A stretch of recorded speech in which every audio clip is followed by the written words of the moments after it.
I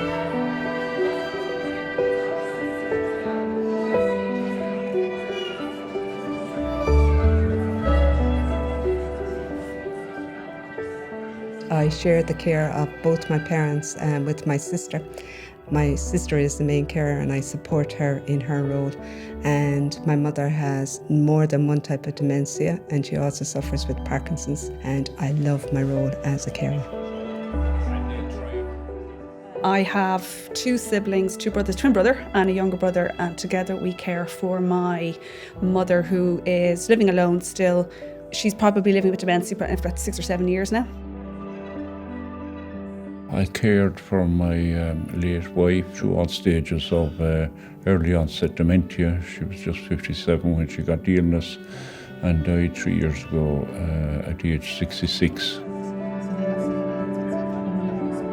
Today we're bringing carers into a room, asking you to think about issues for carers. For us this is a very important meeting because it gives us an opportunity to have your voice help us to think about what are the real priorities for people who are looking after people with dementia or who've been caring.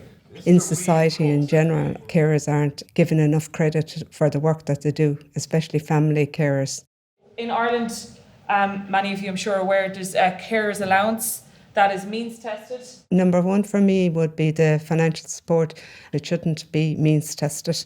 That if you're in the caring role, well, then you should automatically be entitled to receive it. And the other thing is that a medical card for both the carer and the care receiver. A lot of people saying they don't apply for the carers allowance because it's means tested. So I think it's good. It would be good if it wasn't means tested.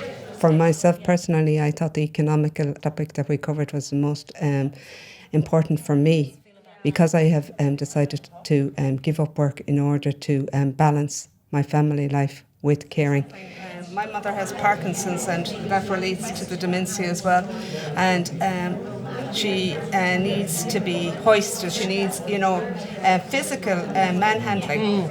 I have applied to the HSE for 5 years. I've been waiting for manual handling training. And one of these days I'm going to hurt my back because, my mother isn't light. We need training. I sometimes wonder. Yes, 100%. Yes, I feel I'm drowning in the dark. I'm learning sometimes from the carers. Yes. But I think if there was a course that we could do. Carers might need training, but we also need, at the very beginning of the process, we need the full information put in front of us. There was nobody saying what was going to be involved for me down the line as a carer, the kind of things I'd have to do and the kind of things I'd have to deal with, and nobody warned me about the behavioural aspects and how difficult that was going to be. These different organisations, they keep their own information to themselves to a large extent. It's not shared. Fundamentally at the moment, one of the biggest challenges is communication. So hospitals don't communicate, doctors don't communicate, nobody talks to each other, and it's up to each carer to have to muddle through living their life, looking after their parent and trying to inform themselves. And that's the biggest thing that needs to change. So somebody that helps you to navigate all the services, all the information, that helps you do it from a position of knowledge as opposed to a position of stress. For me, the most important thing is that there's a much more holistic approach taken to working with families early stage on a case-by-case basis to proactively inform and help us be the best carers we can be. When you go into the carer's role, you don't really have the information in advance. And we were talking at our table about the one-stop shop, that once you get the diagnosis, well, then you should be signposted to where to go to get further information. Knowledge is a wonderful thing to have, especially when you're isolated in the caregiving situation because you don't have access to it. I know. But it's that uniformity of availability of the services. Because it seems to me, if you read through this, there's so much of what we talked about, and people are kind of going, it doesn't exist, but clearly it does. Hopefully some priorities will be established to help address policy matters, particularly maybe where they're isolated down the country or whatever. We need to get those a certain priority so that everybody will have reasonably equal access to whatever supports are available. The stress is absolutely huge for a carer because if you don't have access to the supports, you burn out. And 50% of caregivers suffer with depression. And it's absolutely no wonder because of the isolation that you feel.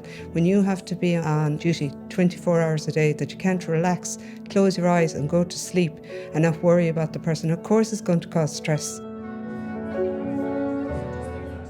I found that the opportunity to sit around a table and talk to other people who have similar challenges really, really very encouraging and inspiring. I suppose what I would love is now that we've started this off, the opportunity to engage in a similar process or for there to be a mechanism for this dialogue to continue.